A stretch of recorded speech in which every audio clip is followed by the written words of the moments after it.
Well, then, not only do we have the AWR coming down the pike, but then next year too, there will also be the auto-enroll situation for pensions with the temporary, let's call them temporary workers instead of agency workers there.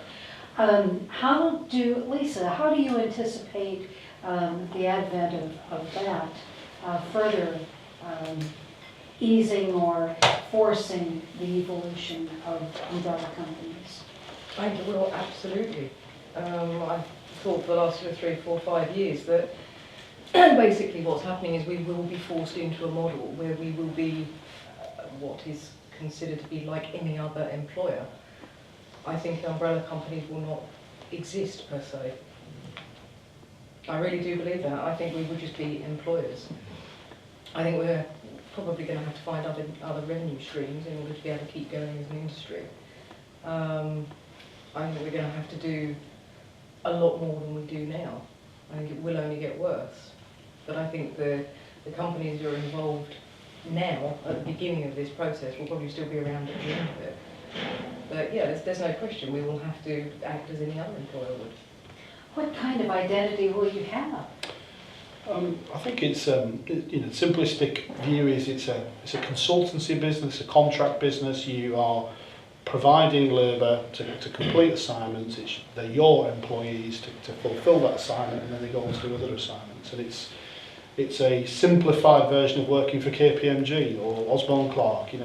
They hire out their staff to do tasks, don't they? So it's a more aggregated, process-driven. That is way more aligned to the staffing business world.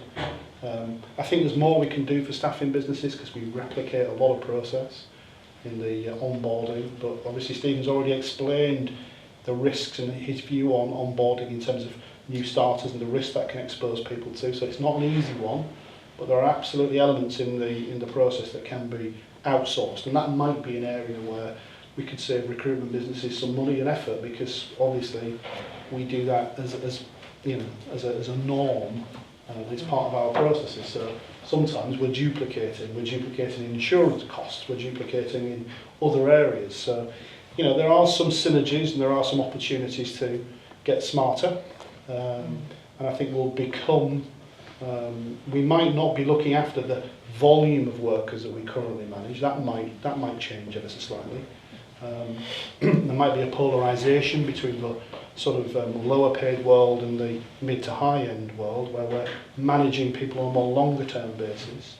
That's a possibility as well. But I think it will be very much an environment where we're playing to strengths. We've got no chance of getting through any of this if we try and invade each other's spaces, so don't do it.